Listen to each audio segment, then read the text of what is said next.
They say they're giving 100,000 won a month to the descendants of the Donghak Peasant Revolution. They're giving money to their descendants for something they did 131 years ago.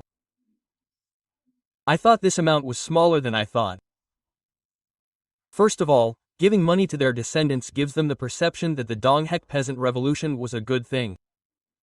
Before I explain the Donghak Peasant movement, there's something we need to know first. Ukraine and Russia are currently at war. North Korea is on Russia's side. That's why they see Russia as their military force. That's because North Korea and Russia are allies. North Korea, China, and Russia are allies. What they have in common is that they are communist dictatorship. And South Korea, the United States, and Japan are allies. What they have in common is that they are liberal democratic countries. South Korea also has a US in Korea. Japan also has a US in Japan. And South Korea and Japan are allies under the name of GSOMIA. Moon Jae-in tried to do this in the past. Anti-Americanism is something that North Korea does. People who do anti-Americanism in South Korea are communists. Anti-Japanesism is also something that North Korea does. People who do anti-Japanesism in South Korea are also communists. Let me summarize. It is a North Korea-China-Russia incident. And it is a South Korea-US-Japan incident.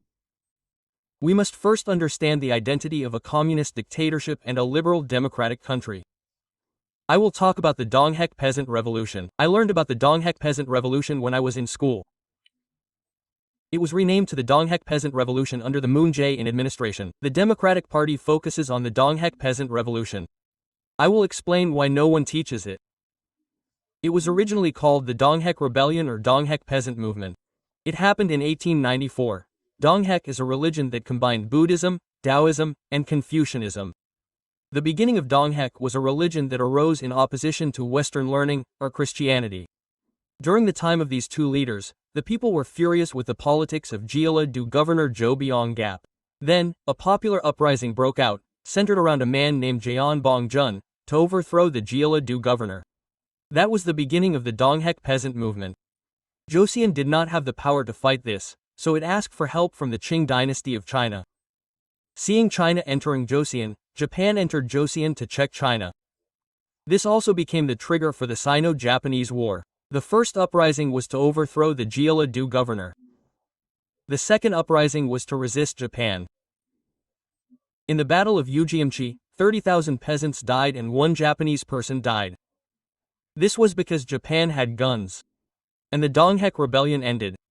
Those who started the Donghak Peasant Revolution did not hesitate to commit robbery.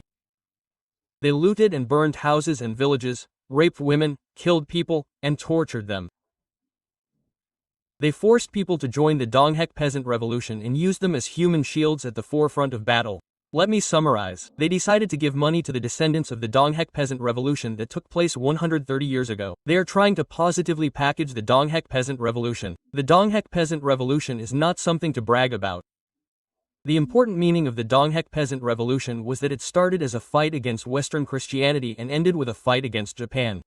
To be precise, it was an anti-American and anti-Japanese movement. Isn't it amazing? From the past Democratic Party to the current Democratic Party and the Lee Jae-myung government, they have been comprehensively carrying out anti-American and anti-Japanese movements. The Democratic Party is a communist dictatorship group that represents the interests of North Korea and China.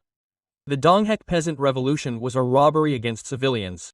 The Donghak Peasant Revolution was an anti-American and anti-Japanese movement. The reason the Democratic Party glorifies the Donghak Rebellion is because it has the same tone as their anti-American and anti-Japanese movements. Because the Democratic Party is a group of communists. So what should we do? First, let at least one person around you know this fact. Share this video. And we must continue to teach our church pastors that communism is an idolatry.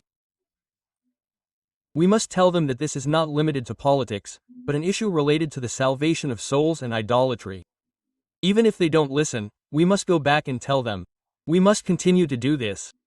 Whether things change or not, whether they listen or not, let's continue to speak in the church.